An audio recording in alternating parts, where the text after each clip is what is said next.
Today, I'm gonna teach you how to draw anything in perspective. If you wanna draw like this, make sure to watch till the end. So, before we talk about drawing anything in perspective, it is essential to learn how to draw these shapes in perspective first. These shapes, meaning cubes and cylinders, will force you to draw in all types of perspective. When I say all types, I mean all of them. It includes 1 point, 2 point, 3 point, 4 point, and lastly, 5 point perspective or fisheye view. The most important part of drawing these shapes is the axis. As you can see, there are three axes, X, Y, and Z. Focus on putting all three when drawing them. It will help you determine the sides of these shapes. Putting these axes is the most important part to drawing anything because everything you see around you, your phone, your computer, your mom, even your house, has three axes. Understanding these will help you correctly determine the front, side, top, or bottom of any shape. Also, it is helpful to add contour lines when you're drawing. It's basically a line that defines the outline of an object. This will help you in the long run. Trust me, do it. There are some things that you will do that might make your shapes look flat and weird. The first thing is making the two of the three axes parallel. For example, here in the video, I made the X and the Y and Z axis parallel. This is not wrong, by the way. This is just another way of drawing a cube because you can still see the front side and the top side of the axis.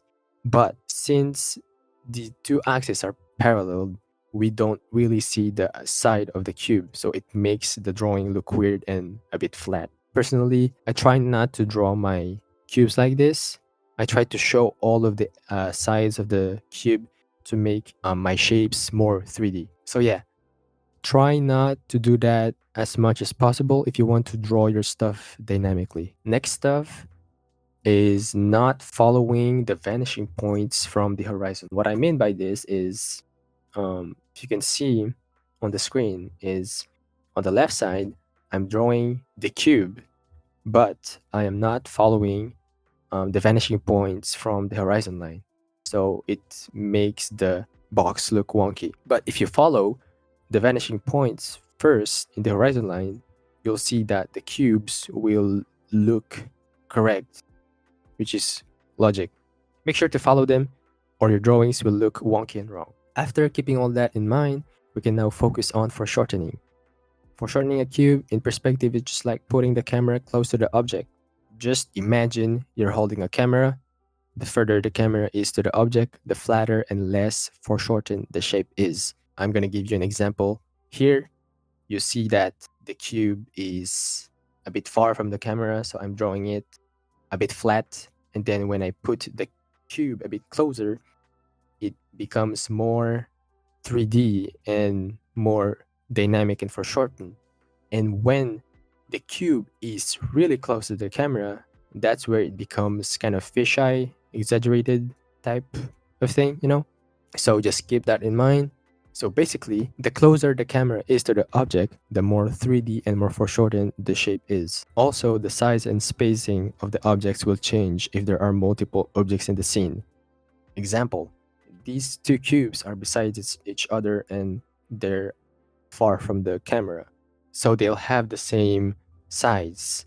Then when I put the other cube a bit closer to the camera, the cube in front is suddenly bigger than the cube behind, and it's also more exaggerated. And for the last example, the first cube is now literally in front of the camera while the other one is afar. So here you can see the example.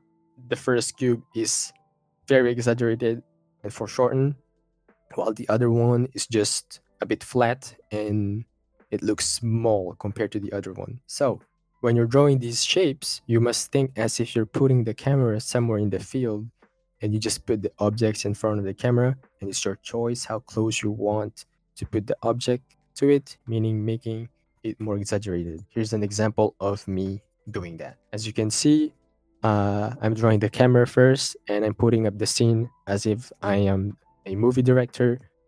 I added two characters and three shapes, three cubes in front. On the right side, you see the camera point of view. As I'm drawing this man in front, you'll see that the shapes are more exaggerated and more foreshortened. And if you look at the other character on the left, it's less dynamic and more flat because he's further away from the camera. I'm just gonna add the rest of the cubes behind. I hope you guys understand this example. Just to make sure you guys understand the difference of the exaggeration of the shapes of the two characters, I traced the characters and add simple shapes on top of them. As you can see, I'm doing a cube for the head, a cylinder for the neck, and another cube for the torso. I'm also adding contour lines. As you can see, it helps me a lot when drawing the perspective. The first guy has a very dynamic cubes and very exaggerated perspective. On the other hand, the other one has a lot of flat shapes. So yeah, keep these in mind. Once you've consulted all the information I just told you, you can now draw anything in perspective dynamically. I have this example, this sketch that I've made very quickly. This took me an hour to do, and I was a bit tired, so I'm sorry if it doesn't look good. I'm trying to put a character in front, and this character is closer to the camera, so he's gonna have a very dynamic perspective and more foreshortened, and the other character will have less dynamic and more flat perspective. I also added a car on the side and tried to add backgrounds. I just added simple shapes first to help me understand where to put the house and the details. Now for the inking, this takes a lot of practice. I've done this for years now, so if you're having a hard time doing what I'm doing here in the video, it's completely normal. Just keep trying, drawing, and try to have fun when doing it. These designs, by the way, are just random characters. They're not OCs. I don't know. I was just trying to fill up the canvas. I just want to show you guys that it's possible to learn how to draw anything just by drawing simple shapes first, because details are less important than the basic shapes. As you can see, when I'm drawing the bike, I always think of the cylinders, the cubes, even the basket looks like a cube. For the legs, it's just cylinders too. Same for the clothing. The arm is cylinders, the neck is cylinder, the head is just a cube. Same for the car. I'm just repeating what I'm saying. The car is literally just a shape, just a more complicated shape, but it still comes from the cube. By the way, I was using a reference for the bicycle and the car. The thing about using a reference is you don't have to fully copy the reference. This tutorial will help you understand that using a reference doesn't mean copying the image in front of you. It just means using it as a support.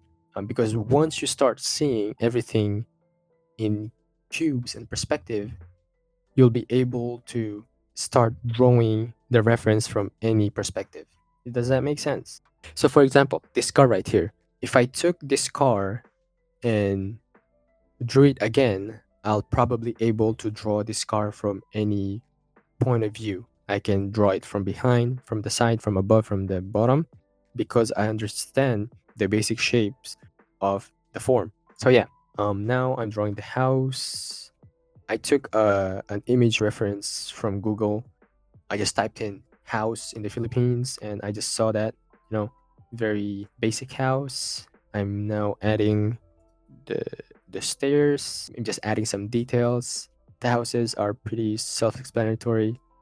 They're just simple shapes, cubes. So yeah, I hope you guys enjoyed this time lapse. This was fun to do, and yeah, bye bye.